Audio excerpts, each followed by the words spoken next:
A few moments later. Assalamualaikum warahmatullahi wabarakatuh. Perkenalkan, nama saya Tesya Duna Ebriani dari program Studi Ilmu Pemerintahan.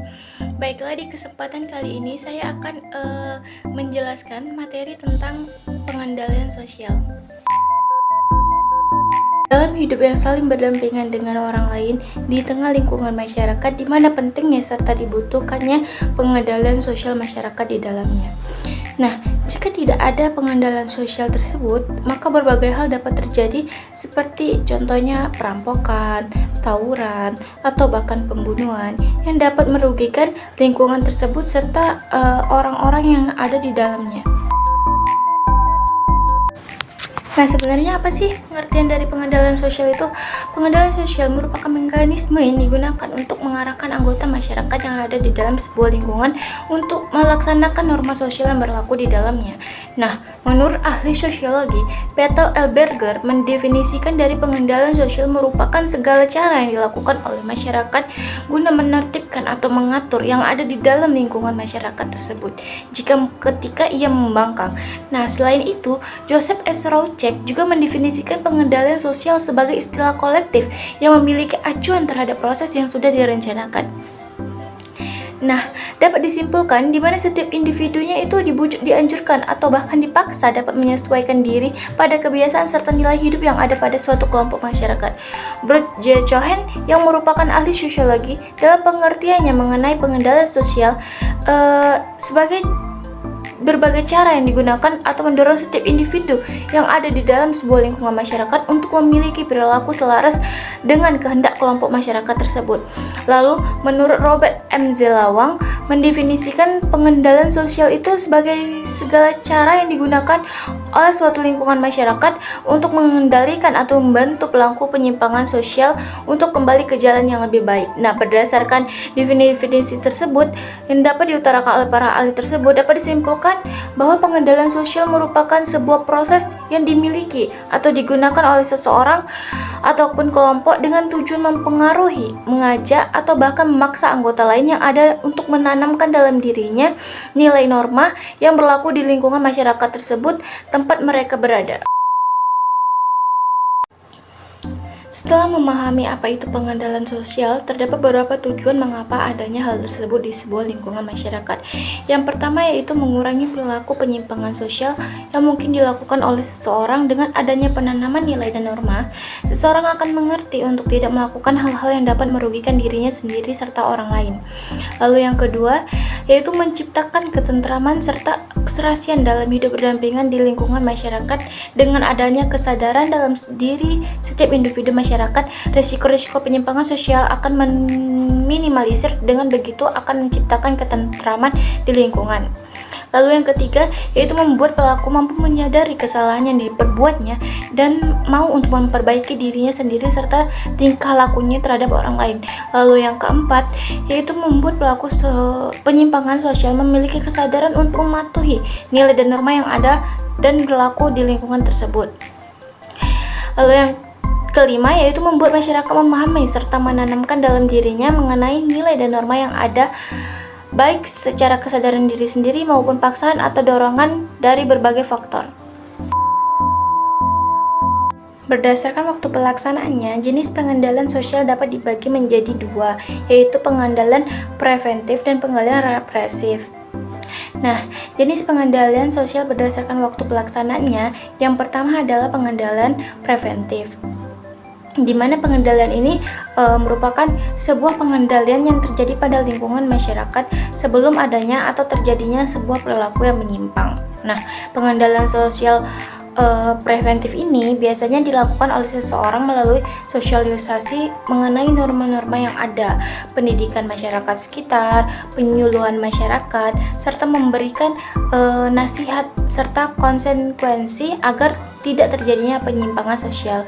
Lalu jenis pengendalian sosial berdasarkan waktu pelaksanaannya yang kedua adalah pengendalian sosial represif, yang merupakan sebuah pengendalian yang terjadi pada sebuah lingkungan masyarakat setelah atau sesudah terjadinya perilaku menyimpang di masyarakat. Nah, pengendalian sosial represif ini biasanya berbentuk sebuah upaya yang dilakukan melalui memberikan konsekuensi bagi pelanggar, hukuman yang sepadan, nasihat serta penyuluhan agar tidak mengulangi lagi dan sadar bahwa hal tersebut merupakan kesalahan. Pengendalian sosial ada 5, yaitu fungsi yang pertama dari pengendalian sosial adalah untuk menguatkan keyakinan masyarakat yang ada mengenai nilai dan norma sosial. Dengan adanya penanaman serta penguatan keyakinan ini dapat secara langsung berpengaruh terhadap keberlangsungan tatanan masyarakat yang ada. Cara yang dapat dilakukan untuk menguatkan keyakinan ini adalah melalui lembaga seperti sekolah, keluarga, maupun sugesti lingkungan sosial. Nah, lalu fungsi yang kedua dari pengendalian sosial adalah memberikan imbalan terhadap setiap pihak yang mampu menaati nilai dan norma sosial yang berlaku pada lingkungan masyarakat. Yang dimaksud dengan imbalan di sini adalah memberikan pujian, penghormatan, serta memberikan hadiah terhadap anggota masyarakat tersebut. Pemberian imbalan ini memiliki tujuan agar setiap orangnya tetap menjalankan nilai dan norma yang ada, serta memberikan contoh kepada anggota lain untuk menjadi lebih baik lagi. Lalu kita masuk ke fungsi yang ketiga dari pengendalian sosial adalah mengembangkan rasa malu di dalam diri. Hal yang dimaksud adalah ketika seorang pelaku penyimpangan sosial sadar akan kesalahannya, dia akan malu untuk mengakui kesalahannya dan harga dirinya menjadi turun. Selain itu, konsekuensi yang didapati oleh pelaku penyimpangan sosial seperti celaan maupun komentar negatif yang datang dari masyarakat akan membuatnya merasa malu dan jerah. Nah, dengan begitu orang tersebut akan memiliki rasa malu sehingga di kemudian hari tidak melakukan penyimpangan sosial lagi. Lalu fungsi yang keempat dari pengendalian sosial adalah mengembangkan rasa takut di dalam diri. Ketika seseorang memiliki rasa takut untuk melakukan sebuah perbuatan atau yang dapat menimbulkan resiko mendapatkan konsekuensi secara tidak langsung, maka mereka akan membuatnya menghindari hal-hal tersebut. Dengan adanya rasa takut itu, dia akan berusaha melakukan hal baik dan menghindari hal-hal berisiko untuk merugikan dirinya serta orang lain. Lalu fungsi yang kelima, fungsi yang terakhir dari pengendalian sosial adalah untuk menciptakan sebuah sistem hukum di sebuah lingkungan masyarakat agar suatu tujuan atau kesepakatan bersama tercapai di dalam sebuah lingkungan. Maka perlunya nilai norma yang berlaku untuk mengatur setiap anggota masyarakat di dalamnya.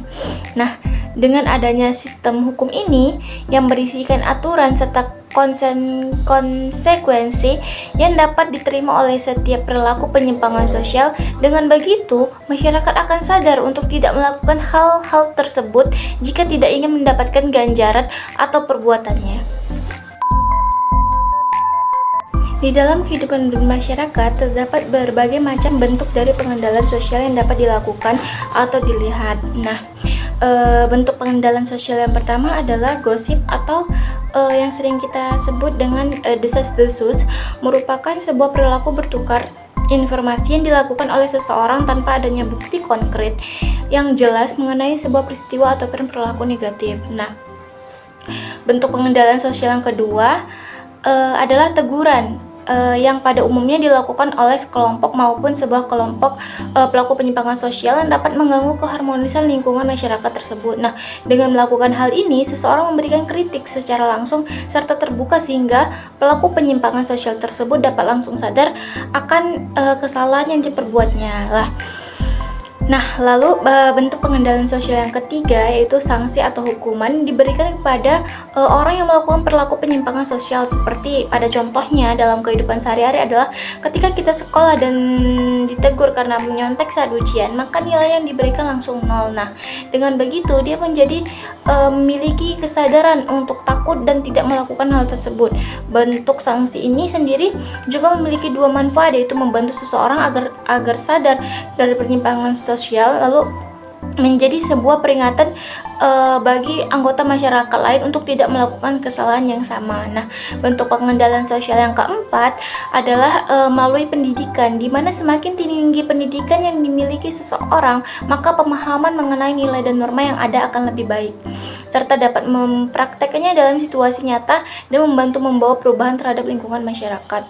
Nah, lalu bentuk pengendalian sosial yang kelima adalah melalui agama, di mana di dalam agama dianjurkan untuk setiap orangnya menjaga hubungan baik antara satu sama lain, hubungan dengan makhluk lain, dan juga hubungan dirinya dengan yang berkuasa. Nah, di sini ajaran agama juga terdapat berbagai larangan serta perintah untuk menjauhi hal-hal negatif yang dapat menjadi penyimpangan sosial, karena kelak akan mendapatkan sanksi.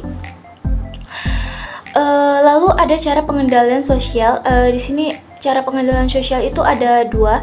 Yang pertama yaitu cara pengendalian sosial persuasif.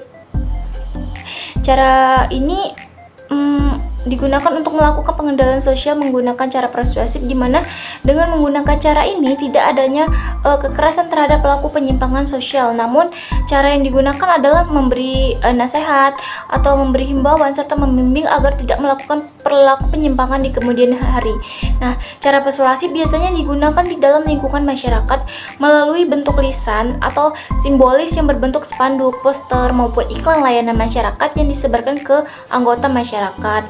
Nah, lalu cara pengendalian yang kedua yaitu berbentuk koersif, di mana dengan menggunakan cara ini terjadi sebuah paksaan maupun kekerasan kepada pelaku penyimpangan sosial, baik dalam bentuk fisik maupun psikis.